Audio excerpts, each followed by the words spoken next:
Hello everybody, வணக்கம். My name is Shadis. Welcome to my channel. இன்றைக்கு பள்ளியில் நான் ஒரு முக்கியமான வீடியோ உண்டு ரிப்போர்ட்டட் ஸ்பீச்சை பற்றி போடுறேன். ஏற்கனவே உங்களுக்கு தெரிஞ்சிருக்கும். இருந்தபோதும் என்னென்ன விடயங்களை நாங்கள் முக்கியமாக கவனத்தில் எடுக்க வேண்டும், என்னென்ன முக்கியமான விடயங்கள் தெரிஞ்சால் நாங்கள் டிரெக்டில் இருந்து இன்டிரெக்டாக மாற்றுவது இலகுவாக இருக்கும் என்கின்ற விடயங்கள் தொடர்பாக நான் கொஞ்சம் டிஸ்கஸ் பண்ண போறேன். எதுக்கும் பாருங்க, சரியா ஹெல்ப்பா இருக்கும். இப்ப ரிப்போர்ட்டட் ஸ்பீச்சை பொறுத்தவரையில டிரெக்ட் ஸ்பீச், இன்டிரெக்ட் ஸ்பீச் என்று இரண்டு வகையில இருக்குது. அதாவது தன்கூற்று, பிறர்கூற்று. இப்ப இந்த பிக்சரை பார்த்தீங்கன்னு சொன்னா டிரெக்ட் ஸ்பீச் என்னன்னு சொன்னா, இப்ப இந்த மூன்று நபர்களும் தங்களுக்குள்ள டிஸ்கஸ் பண்ணி கலந்துரையாடி கொண்டு இருக்கிறாங்க. அப்ப அதுல ஒரு நபர் ஒரு விடயம் பற்றி சொல்வாரா இருந்தால் அந்த நபர் அந்த நேரத்தில் என்ன சொல்றாரோ அதுதான் தன்கூற்று. சரியா? பாருங்க, இப்ப இந்த ப்ளூ டிஷர்ட் ஐ ஆம் ஒர்க்கிங் என்று சொல்றாரு வச்சா, அப்ப அந்த சந்தர்ப்பத்தில் அவர் எப்படி கதைப்பாரோ அதை அப்படியே கூறுவதுதான் தன்கூற்று. அது எங்களுக்கு இன்வெர்டர் கமாவில் தரப்பட்டிருக்கும். சரியா? அவர் சொன்ன விடயத்தை அப்படியே வெளிப்படுத்துவதற்கு இன்வெர்டர் கமா பயன்படுத்தப்பட்டிருக்கும். மேற்கோட் குறியில தரப்பட்டிருக்கும். சரியா? இப்ப மோகன் செட், இவர் தான் மோகன் என்று வைங்க. மோகன் செட் ஐ ஆம் ஒர்க்கிங். அப்ப அவர் அந்த டைமில் இந்த ஒரேஞ்ச் ரவி என்று வைங்க, ரவிக்கு சொல்லியிருப்பார் ஐ ஆம் ஒர்க்கிங் அண்டு அந்த சம்பவம் நடந்து கொண்டிருந்த டைம்ல சொல்லியிருப்பார். அப்ப அது அப்ப ஒருவர் குறிப்பிட்ட டைமில் தான் என்ன கதைக்கிறாரோ அதுதான் தன்கூற்று. அப்ப இவ கதைக்கிறத இந்த ரெட் டிஷர்ட் குமார் வைங்களேன். இப்ப மோகன், ரவி, குமார். அப்ப இந்த குமார் என்றவர் கேட்டுக்கொண்டு நிற்கிறார் என்று வச்சுக்கொள்ளுங்க. சரியா? ஓகே. இப்ப நாங்க இதன் தமிழை பார்த்தோம்டா, மோகன் நான் வேலை செய்து கொண்டிருக்கிறேன் என்று கூறினான். அப்ப இவர் அப்படித்தானே சொல்லுவார், நான் வேலை செய்து கொண்டிருக்கிறேன் அந்த டைம்ல கூறுவார். அப்ப அதுதான் தன்கூற்று. இப்ப பிறர் கூற்றண்டா என்னன்னு பார்ப்போம். பிறர் கூற்றண்டா மோகன் கதைச்சதை இந்த குமார் என்றவர் கேட்டுக்கொண்டிருந்தவர். மோகனும் ரவியும் கதைச்சதை குமார் என்ற இந்த ரெட் டிஷர்ட் காரன் கேட்டுக்கொண்டிருந்தவர் என்று வைங்க. இப்ப இவர் இப்ப இன்னொரு ஆள்கிட்ட சொல்றார். இன்னொரு நபர் ஒரு ஆள். இப்ப உதாரணத்துக்கு மோகனும் ரவியும் மோகனும் குமாரும் கதைச்சு கொண்டிருந்ததை ரவி கேட்டுக்கொண்டிருந்தவர். இப்ப ரவி இன்னொரு நபர்கிட்ட சொல்றார். இப்ப சந்தோஷ் ஒரு ஆள் இருக்கிறாருன்னு வைங்க, சந்தோஷத்தை சொல்றார். சரியா? ஓகே. என்னன்னு சொல்லுவார் என்று சொன்னால், மோகன் said that he was working. இப்ப அங்க அந்த சந்தர்ப்பத்தில் கூறினத இவர் வேறொரு நபரிடம் கூறுகின்ற போது அது பிறர் கூற்றாக மாறுது. இப்ப பிறர் கூற்றாக மாறும் போது அவர் நான் வேலை செய்து கொண்டிருக்கிறேன் என்று சொல்ல முடியாது. என்னண்டு தான் வேலை செய்து கொண்டிருக்கிறேன் என்று கூறினான். மோகன் தான் வேலை செய்து கொண்டிருக்கிறேன் என்று கூறினான் என்றுதான் வரும். கிளியரா? ஓகே. அப்ப தன்கூற்று பிறர் கூற்று நீங்க முதல் சரியான முறையில் தெரிஞ்சு கொள்ளணும். அப்ப பிறர் கூற்று எங்களுக்கு இன்வெர்டர் கமா பயன்படுத்தக்கூடாது, தட்டை பயன்படுத்துவோம். தட்ன்றது என்று என்ற அர்த்தத்தில் வரும்.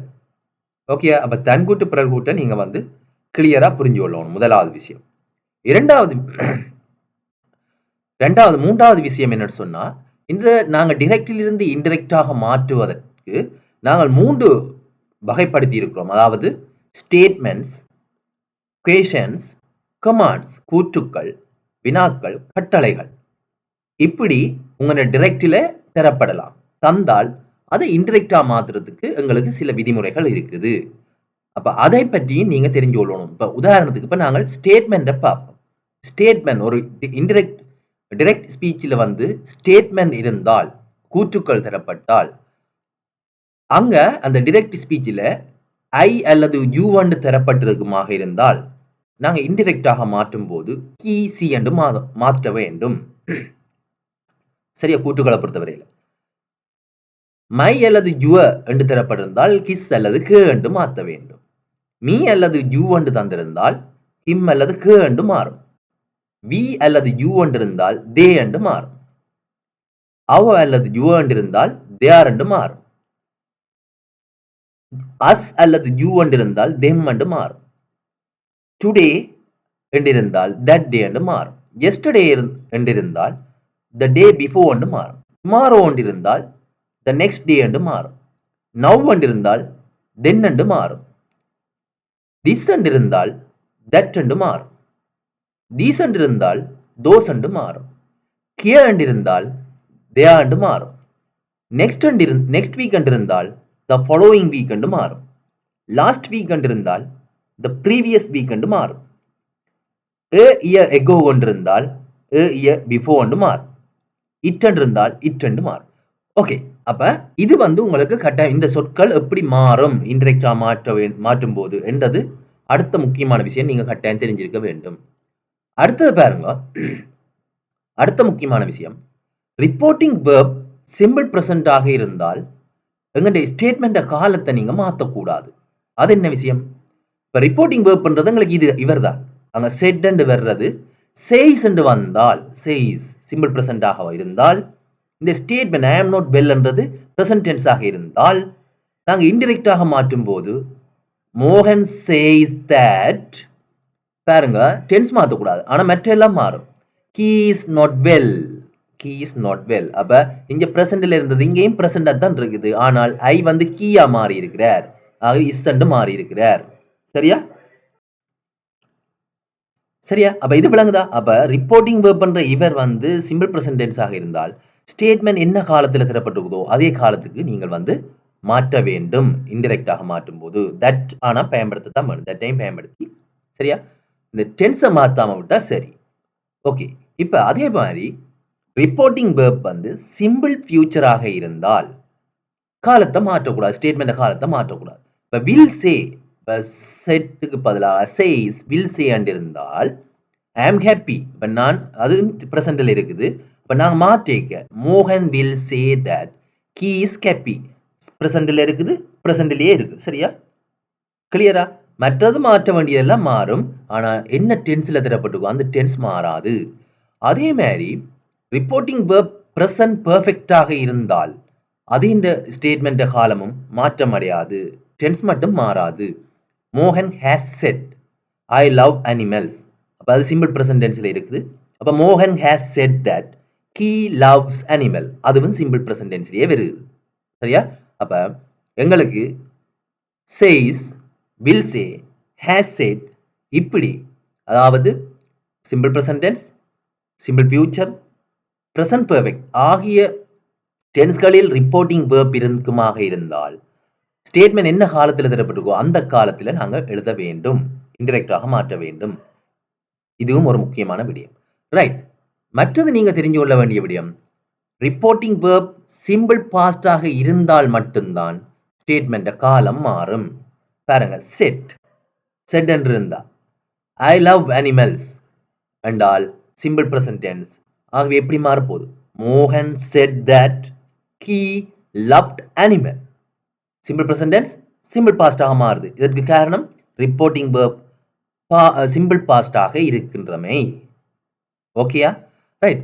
இப்ப இந்த டென்ஸ் எப்படி மாறும் இதுவும் கட்டாயம் நீங்க தெரிஞ்சு கொள்ள வேண்டிய முக்கியமான விடயம்.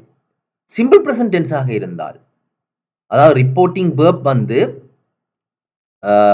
சிம்பிள் பாஸ்டாக இருக்கும் போது ஸ்டேட்மெண்ட் சிம்பிள் பிரசன்ட் டென்ஸ் ஆக இருந்தால் சிம்பிள் பாஸ்டாக மாறும். கோ வெண்ட் என்று மாறும். சிம்பிள் பாஸ்ட் பாஸ்ட் பெர்ஃபெக்டாக மாறும், அதாவது வெண்ட் ஹேட் கோனாக மாறும். ஃபியூச்சராக இருந்தால் ஃபியூச்சர்ல வில் வரலாம், கேன் வரலாம், மே வரலாம், மஸ்ட் வரலாம், வந்தால் would, could, might, had to என்று மாறும். கிளியரா? ஓகே. அதே மாதிரி பிரசன்ட் கண்டினியூஸ் டென்ஸ் ஆக இருந்தால் பாஸ்ட் கண்டினியூஸ் ஆக மாறும். am working, was working. Present perfect ஆக இருந்தால் பாஸ்ட் பெர்ஃபெக்டாக மாறும். has gone, had gone. Present perfect continuous tense ஆக இருந்தால் பாஸ்ட் பெர்ஃபெக்ட் கண்டினியூஸ் டென்ஸ் ஆக மாறும். has been, had been going. has been going, had been going ன்னு மாறும். அப்ப அடுத்து முக்கியமாக நீங்க தெரிஞ்சு கொள்ள வேண்டிய விடயம் டென்ஸ் வந்து எப்படி மாறும்ன்றது தெரிஞ்சு கொள்ள வேண்டும். உதாரணம் பார்ப்போம். He said I will come. He said that he would come. அப்ப will வந்து would ஆ மாறுது. அப்ப எங்களுக்கு ரிப்போர்ட்டிங் verb சிம்பிள் பாஸ்டில் இருந்தபடியா will வந்து would ஆ மாறுது. அதே மாதிரி மோகன் said I go to temple. அப்ப மோகன் said that he went to temple. Simple present simple பாஸ்டா மாறுது.